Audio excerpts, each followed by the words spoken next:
وأحسن منك لم تر قط عيني وأجمل منك لم تلد النساء خلقت مبرأ من كل عيب خلقت مبرأ من كل عيب كأنك قد خلقت كما تشاء. كتاب أنزلناه إليك مبارك ليدبروا آياته وليتذكر أولو الألباب. یہ کتاب برکت والی ہے جسے ہم نے آپ کی طرف نازل فرمایا ہے تاکہ دانش مند لوگ اس کی آیتوں میں غور و فکر کریں اور نصیحت حاصل کریں. اللہم صلی علی سیدنا محمد وعلی آل سیدنا محمد بعدد کل ذرۃ مئۃ الف الف مرۃ. سامعین و ناظرین کرام، السلام علیکم ورحمۃ اللہ وبرکاتہ. سامعین کرام، سورہ طٰہٰ درس نمبر 1407 آیت نمبر 76 سے 80. آج کا موضوع، کیا ہم نے اپنا تزکیہ نفس کروا لیا ہے؟ اس کے ساتھ آج کے سبق کا آغاز کرتے ہیں. سب سے پہلے گزشتہ سبق کا اعادہ ہوگا. اعوذ باللہ من الشیطان الرجیم. پناہ مانگتا ہوں میں اللہ کی شیطان مردود سے. بسم اللہ الرحمن الرحیم. شروع اللہ کے نام سے جو بڑا مہربان نہایت رحم والا ہے. انه من يأت ربه مجرما فإن له جهنم لا يموت فيها ولا يحيا. جو شخص اپنے پروردگار کے پاس گناہ گار ہو کر آئے گا تو اس کے لیے جہنم ہے جس میں نہ مرے گا نہ جیے گا. ومن يأته مؤمنا قد عمل الصالحات فأولئك لهم الدرجات العلا. اور جو اس کے روبرو ایماندار ہو کر آئے گا اور عمل بھی نیک کیے ہوں گے تو ایسے لوگوں کے لیے اونچے اونچے درجے ہیں. سامعین کرام، سورہ طٰہٰ آیت نمبر 76.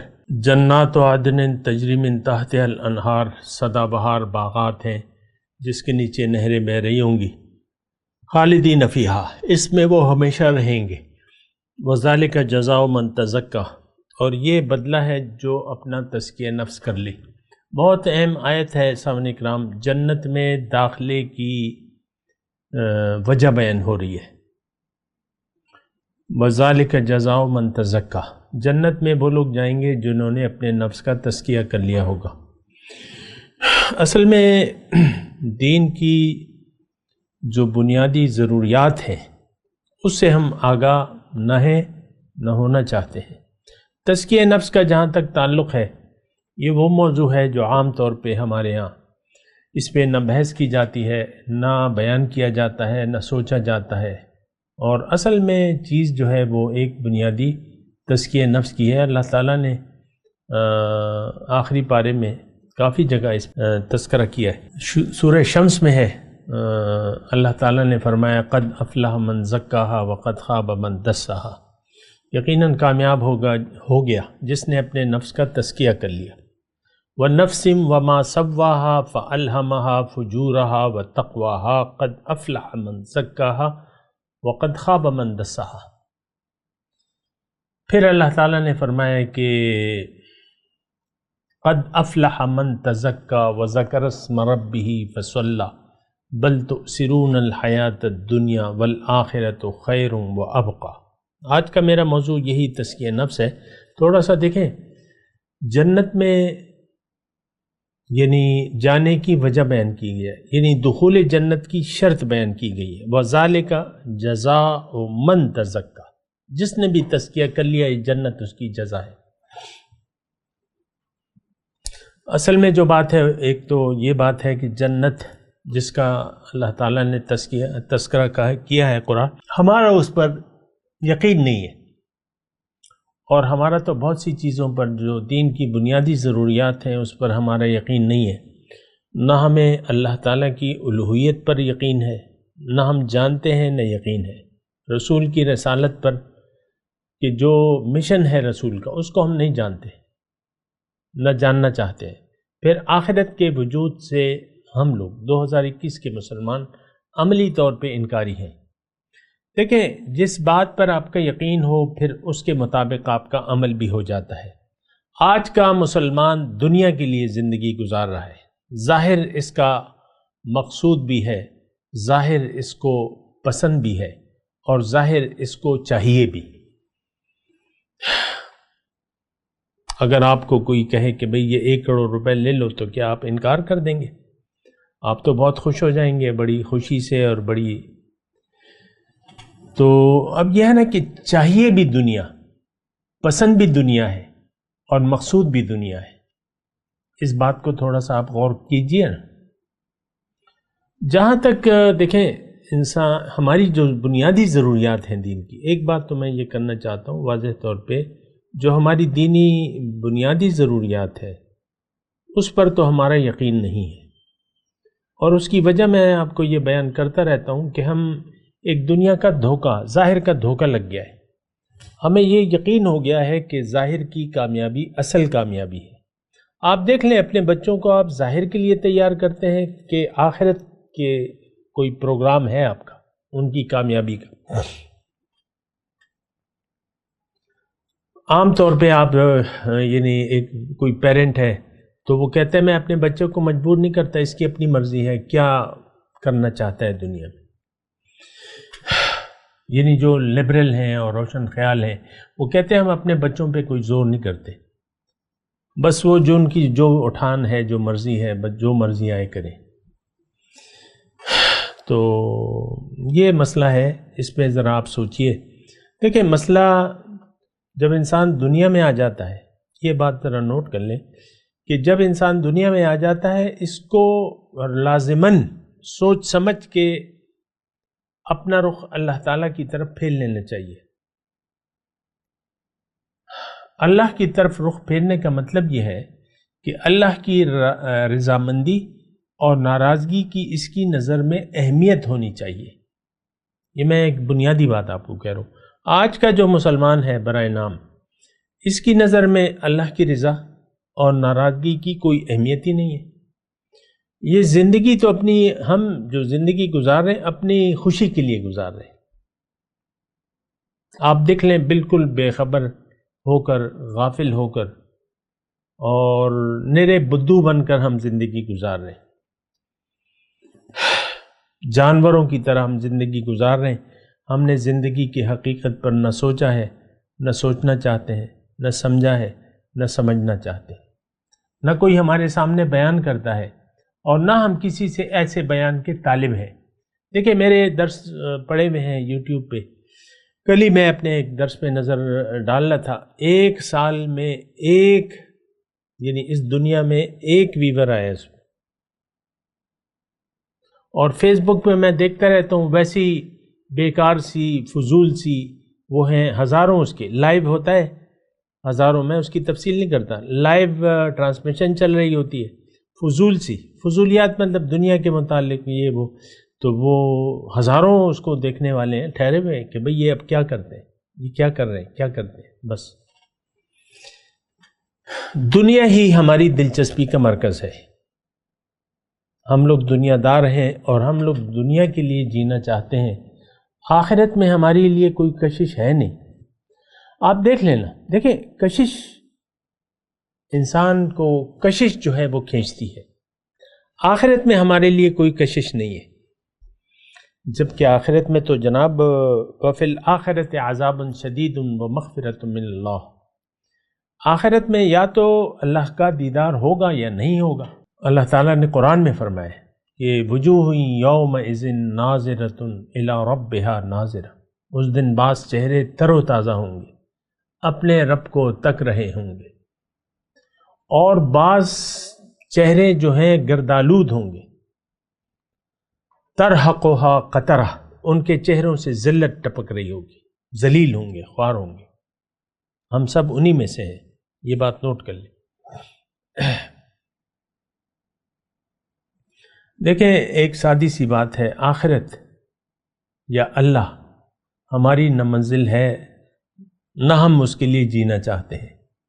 ہم لوگوں کی زندگی دنیا تک محدود ہے، دنیا ہی کے لیے ہمارا جینا بھی ہے، مرنا بھی ہے، بات ختم ہو جاتی ہے۔ پھر یہاں اس آیت میں جو تذکرہ ہو رہا ہے وَذَلِكَ جَزَاءُ مَن تَزَكَّىٰ، تزکیہ نفس تو ہمارے بحث سے خالی ہے، خارج از بحث اسے کہتے ہیں، خارج از بحث، یہ ہمارے بحث و مباحثے سوچ سمجھ کی یہ بات ہے نہیں۔ جو اللہ تعالیٰ یہاں فرما رہے ذَلِكَ جَزَاءُ مَن تَزَكَّىٰ، جس نے اپنا تزکیہ کر لیا۔ اب تزکیہ نفس ہم تو جانتے نہیں ہیں، بہت سے عالم لوگ ہوں گے وہ کہہ رہے ہیں قرآن کو پڑھو، قرآن پہ عمل کرو، تمہارا تزکیہ ہو جائے گا۔ تو بات تو درست ہے، لیکن قرآن کے لیے سمجھ بھی چاہیے، قرآن کو دل پہ نازل ہونا چاہیے۔ اس کے لیے کیا کیا جائے؟ قرآن صرف الفاظ تو نہیں ہے، قرآن تو نور ہے، اور اس نور کو نور والا آپ کو سمجھائے گا۔ آپ اگر قرآن کو پڑھتے ہیں تو صاحب دل لوگوں سے آپ کو سننا ہوگا اور سمجھنا ہوگا۔ جو نور والے ہیں، جن کے دل ہدایت کے چراغ ہیں، قلوبہم مصابیح الہدیٰ، اللہ کے رسول نے ان کی نشانی بیان کی ہے کہ ان کے دل ہدایت کے چراغ ہیں۔ قرآن تو نور ہے، اور اس نور کے بارے میں آپ کو ایک نور والا آدمی ہی بتائے گا، اور وہ تب آپ کو ملے گا جب آپ اس کی طلب کریں گے۔ اگر آپ نے محض کتاب ایک سمجھ لیا تو کیا ہوگا؟ زیادہ سے زیادہ آپ ترجمہ پڑھ لیں گے، تفسیر کی کتاب کوئی پڑھ لیں گے، عام درس میں بیٹھ جائیں گے، بس بات ختم ہو جائے گی۔ خیر میرا یہ موضوع نہیں ہے، میرے تو موضوع تزکیہ نفس ہے۔ دیکھیں اللہ تعالیٰ نے تزکیہ نفس کیا ہے، اس کے بارے میں اللہ تعالیٰ کے فضل اور اس کی توفیق سے چند الفاظ میں آپ کے سامنے کہہ رہا ہوں۔ تزکیہ نفس، دیکھیں اللہ تعالیٰ نے ہمارے دل کو بنایا ہے اپنا گھر، اس کو اپنا گھر کہا ہے۔ اچھا ہمارے دل میں کچھ خرابیاں ڈال دی ہیں، کچھ برائیاں ہیں، دل کہہ لیں، قلب کہہ لیں، نفس کہہ لیں، اور قلب سلیم کے الفاظ آئے قرآن میں بہرحال، تو وہ میں آپ کو بتا رہا ہوں۔ خیر ابھی اس کی بحث میں نہیں پڑتا، لیکن جزاء من تزکیٰ، جس نے اپنے آپ کو پاک کر لیا۔ ہم میں اللہ تعالیٰ نے کچھ خرابیاں ڈال دی ہیں قدرتی طور پہ، جو کہ 13ویں پارے میں مما ابرئ نفسی ان النفس لامارۃ بالسوء، میں اپنے نفس کو پاک نہیں کہتا، بے شک نفس برائی کی طرف آمادہ کرتا ہے۔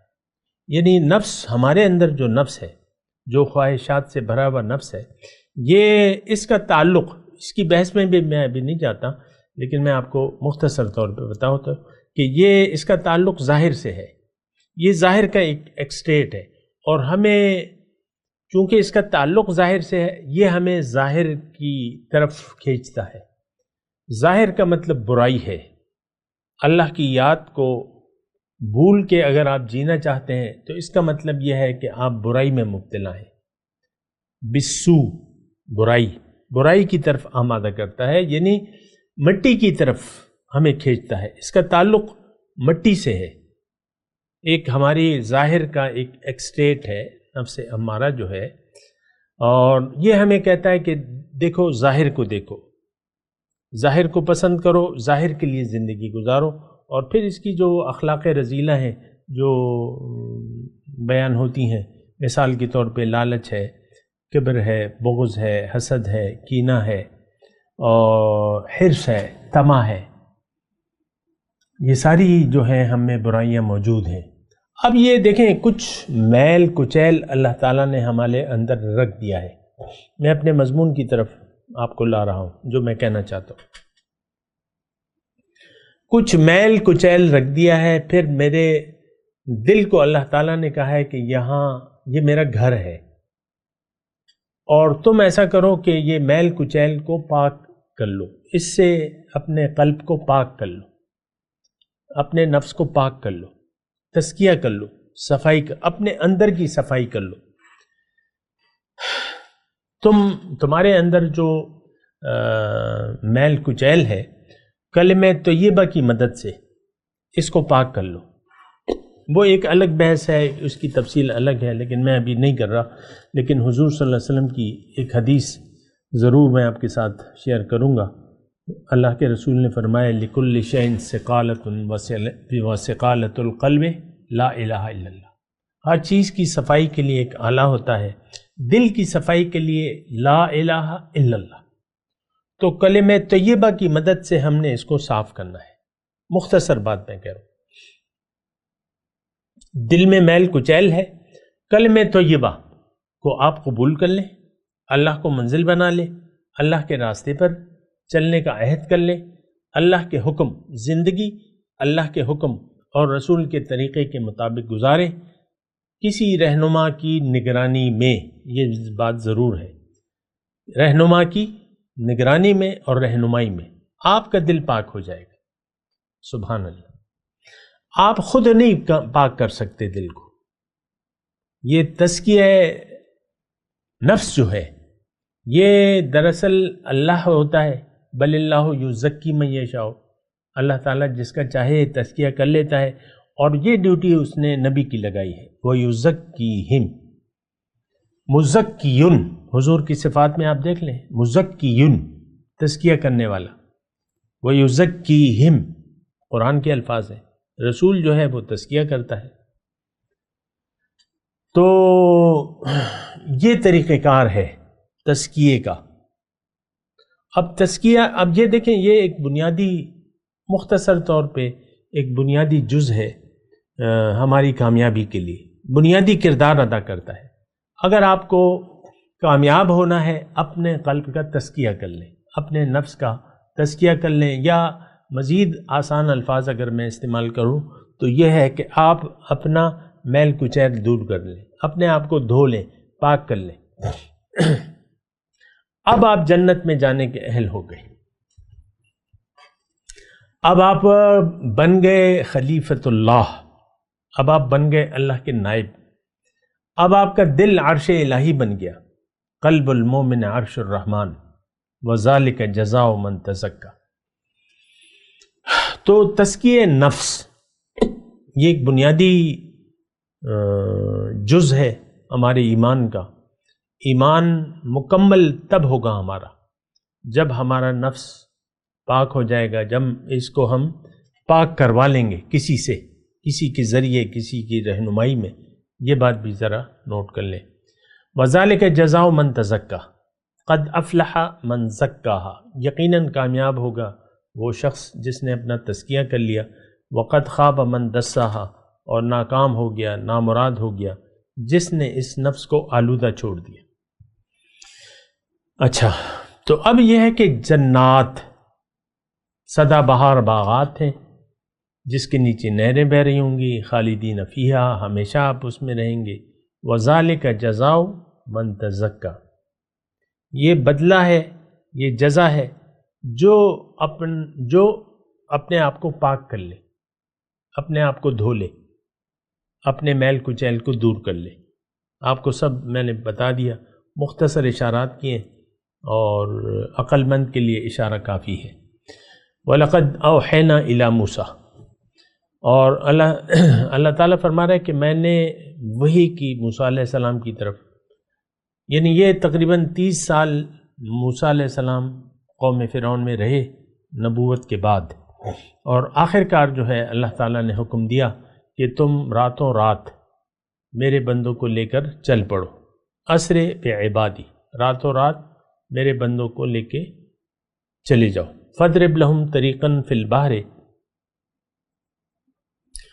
ان کے لیے بنا لو سمندر میں سوکھی سڑک، طریقاً راستہ سمندر میں، یا وسن سوکھا، لا تخاف درکن ولا تخشا، تمہیں کسی قسم کے تعاقب کا خوف نہ ہو، اور نہ تم سمندر کے بیچ میں سے گزرتے ہوئے تمہیں ڈر لگے۔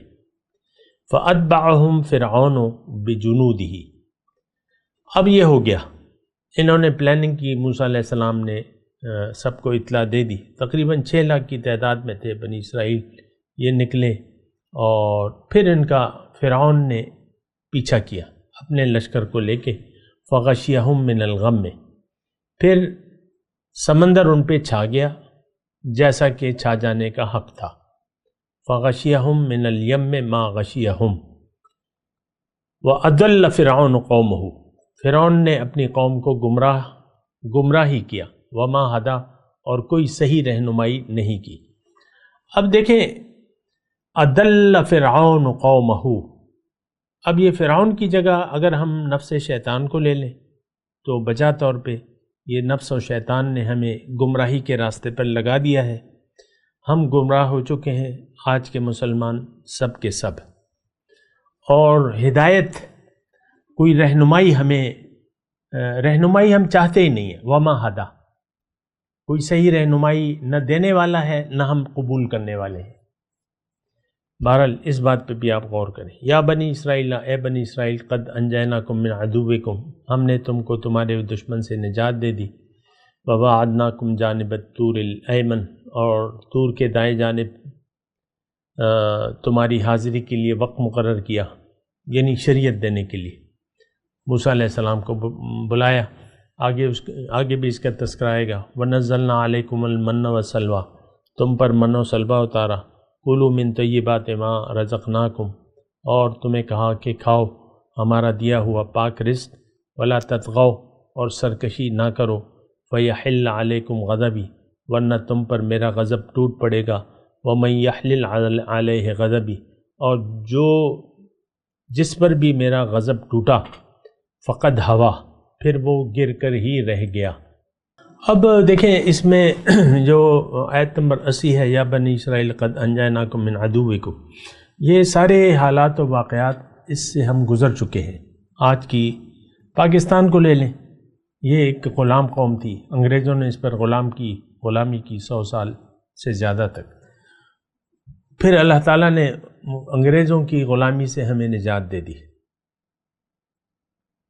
کوئی پرسان حال نہیں تھا مسلمان کا، کوئی حیثیت نہیں تھی، ہندوؤں کی اکثریت تھی، پھر انگریزوں کی حکومت تھی، اور مسلمان جو ہے بالکل پسے ہوئے زندگی گزار رہے تھے، اور ان کا کوئی معاشرے میں رتبہ نہیں تھا، یہاں تک کہ پولیس کپتان جو تھا وہ انگریز ہوتا تھا، اور تھانے دار، یہاں مردان کی میں بات کر رہا ہوں یا اس علاقوں کی، یعنی کپتان انگریز ہوتا تھا، اور تھانے دار صاحب جو ہے وہ یا سکھ ہوتے تھے یا ہندو ہوتے تھے، اور مسلمان یا سپاہی ہوتے تھے یا نہیں ہوتے تھے، بہرحال سرکاری نوکریاں ان کے لیے نہیں تھی، اور کاروبار جو تھا وہ ہندو اس پر یعنی قبضہ کیا ہوا تھا ہندوؤں نے۔ تو بہرحال ایک کیفیت تھی ہم پہ، تو اللہ تعالیٰ نے ہمیں پاکستان کی نعمت دے دی، ہمیں آزاد کر دیا، اور ہمارے دشمنوں کو جو آقا تھے ہمارے پرانے، ان کو دیس نکالا مل گیا، وہ سب لوگ چلے گئے، اور ملک آزاد ہو گیا، اور محض اس کلمے کی بنیاد پر اللہ تعالیٰ نے ہمیں یہ وطن کا تحفہ دیا۔ آپ نے کہا تھا آزادی سے پہلے کہ پاکستان کا مطلب کیا، لا الہ الا اللہ۔ اب جب پاکستان بن گیا، آج 70-71 سال ہونے والے ہیں، کلمہ طیبہ کو تو آپ نے بالکل ہی بھلا دیا ہے، آپ ہیں اور خواہشات نفس ہیں آپ کی۔ ہر حکمران کو دیکھ لیں، کوئی مومن جو ہے اس کی حکومت نہیں آئی ہے، اور نہ ابھی آنے کا چانس ہے، کیونکہ جیسے ہمارے اعمال ہوں گے ویسے ہی ہمارے حکمران ہوں گے۔ اعمالکم عمالکم، ہم سرکش لوگ ہیں، ہم پر سرکش لوگ حکومت کرتے رہیں گے، کیا بھٹو، کیا نواز شریف، کیا عمران خان، کیا زرداری، کیا آپ دیکھ لیں، کیا بے نظیر صاحبہ۔ میرا کسی سے کوئی تعلق نہیں ہے، اور نہ ایسی کسی جھگڑے میں پڑھتا ہوں، لیکن میں آپ کو کہہ رہا ہوں مومنانہ کردار۔ پاکستان کی وجہ جو بنیاد تھی اس کو ہم نے بھلا دیا ہے۔ یہ تو بڑے زور سے نعرے لگاتے تھے آپ، پاکستان کا مطلب کیا، لا الہ الا اللہ، سب جھوٹ۔ آج بھی ہمارا جو عمل ہے، جو ہمارے دین کے کام ہے، سب جھوٹ پر مشتمل ہے۔ ہماری نماز جھوٹی ہے، ہم نماز میں جھوٹ بولتے ہیں۔ اللہ اکبر جو پہلا کلمہ ہے تکبیر تحریمہ، یہ جھوٹ سے ہم شروع کرتے ہیں۔ دراصل میں تو ہمارا نفس بڑا ہے، اللہ بڑا نہیں ہے۔ پھر ہر رکن میں ہر مرتبہ آپ جھوٹ بولتے ہیں، رکوع میں جاتے ہیں جھوٹ بولتے ہیں، اور سجدے میں جاتے ہیں پھر جھوٹ بولتے ہیں، سجدے سے اٹھتے ہیں پھر جھوٹ بولتے ہیں، اور سارا ایک جھوٹ کا سلسلہ ہے ہمارا نماز۔ اور دن کے آخر میں سورہ قنوت جو آپ پڑھتے ہیں، ساری جھوٹ، اللہم انا نستعینک ونستغفرک ونؤمن بک ونتوکل علیک ونثنی علیک الخیر، اللہم ایاک نعبد ولک نصلی ونسجد ونرجو رحمتک ونخلع ونترک من یفجرک، اللہم ایاک نعبد ولک نصلی والیک نسعی ونحفظ ونرجو رحمتک ونخشى عذابک ان عذابک۔ سارا جھوٹ کی ایک داستان ہے جو آپ نماز میں پڑھتے ہیں۔ اس کے ترجمے کو دیکھ لیں، کوئی ایک جملہ کے مطابق آپ کا عمل نہیں ہے، سفید جھوٹ جسے کہتے ہیں۔ اللہم ایاک نعبد ولک نصلی ونسجد والیک نسعی ونحفظ ونرجو رحمتک ونخشى عذابک، کوئی بات نہیں ہے۔ دیکھیں، یہ اپنے ایمان کے بارے میں غور کریں۔ میں آپ کو بار بار کہتا ہوں، ہم مومن نہیں ہیں، نہ ہم نے دین اسلام کو سمجھا ہے نہ قبول کیا ہے۔ کوئی اگر ہمیں سمجھا بھی دے تو ہم کہتے ہیں ہمیں یہ دنیا داری مبارک ہو، ہم نہیں یہ قبول کرتے۔ خالص رجوع اللہ، توبہ، استغفار، اللہ کو منزل بنانا، اس کے لیے کوئی تیار نہیں۔ میری باتیں لوگ اس پہ کبھی کبھی کوئی، اکثر تو کمنٹ نہیں آتے، اور جو آتے ہیں وہ یہی ہوتے ہیں، یار بڑی اچھی بات ہے، بڑا اچھا آپ کا انداز ہے، بات ختم ہو جاتی ہے۔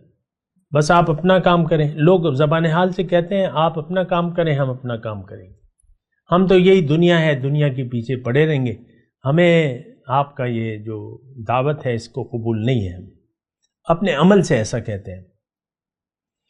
بہرحال سوچنا ہوگا، سمجھنا ہوگا۔ بہرحال میں تلاوت کرتا ہوں، میرے ساتھ دہرائیے۔ اعوذ باللہ من الشیطان الرجیم، بسم اللہ الرحمن الرحیم۔ جنات عدن تجری من تحتها الانہار خالدین فیہا وذالک جزاء من تزکی وَلَقَدْ أَوْحَيْنَا إِلَى مُوسَىٰ أَنْ أَسْرِ بِعِبَادِي فَاضْرِبْ لَهُمْ طَرِيقًا فِي الْبَحْرِ يَبَسًا لَا تَخَافُ دَرَكًا وَلَا تَخْشَىٰ فَأَتْبَعَهُمْ فِرْعَوْنُ بِجُنُودِهِ فَغَشِيَهُمْ مِنَ الْيَمِّ مَا غَشِيَهُمْ وَأَضَلَّ فِرْعَوْنُ قَوْمَهُ وَمَا هَدَىٰ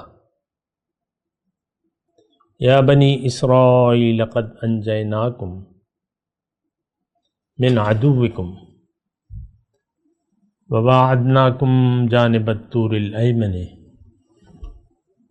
وانزلنا علیکم المن والسلوى۔ اب ان آیت کی تلاوت اور ترجمہ۔ اعوذ باللہ من الشیطان الرجیم۔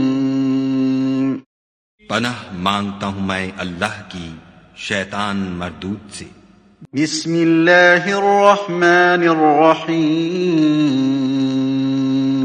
شروع اللہ کے نام سے جو بڑا مہربان نہایت رحم والا ہے۔ جنات عدن تجری من تحتها الانہار خالدین فیہا وذلك جزاء من تزکا، یعنی ہمیشہ رہنے کے باغ جن کے نیچے نہریں بہہ رہی ہیں، ہمیشہ ان میں رہیں گے، اور یہ اس شخص کا بدلہ ہے جو پاک ہوا۔ وَلَقَدْ أَوْحَيْنَا إِلَى مُوسَىٰ أَنْ أَسْرِ بِعِبَادِي فَاضْرِبْ لَهُمْ طَرِيقًا فِي الْبَحْرِ يَبَسًا لَا تَخَافُ دَرَكًا وَلَا تَخْشَىٰ، اور ہم نے موسیٰ کی طرف وحی بھیجی کہ ہمارے بندوں کو راتوں رات نکال لے جاؤ، پھر ان کے لیے دریا میں لاٹھی مار کر خشک رستہ بنا دو، پھر تم کو نہ تو فرعون کے آ پکڑنے کا خوف ہوگا اور نہ غرق ہونے کا ڈر۔ فأتبعهم فرعون بجنوده فغشيهم من اليم ما غشيهم۔ پھر فرعون نے اپنے لشکر کے ساتھ ان کا تعاقب کیا تو دریا کی موجوں نے ان پر چڑھ کر انہیں ڈھانک لیا، یعنی ڈبو دیا۔ وَأَضَلَّ فِرْعَوْنُ قَوْمَهُ وَمَا هَدَى۔ اور فرعون نے اپنی قوم کو گمراہ کر دیا اور سیدھے رستے پر نہ ڈالا۔ يَا بَنِي إِسْرَائِيلَ قَدْ أَنْجَيْنَاكُمْ مِنْ عَدُوِّكُمْ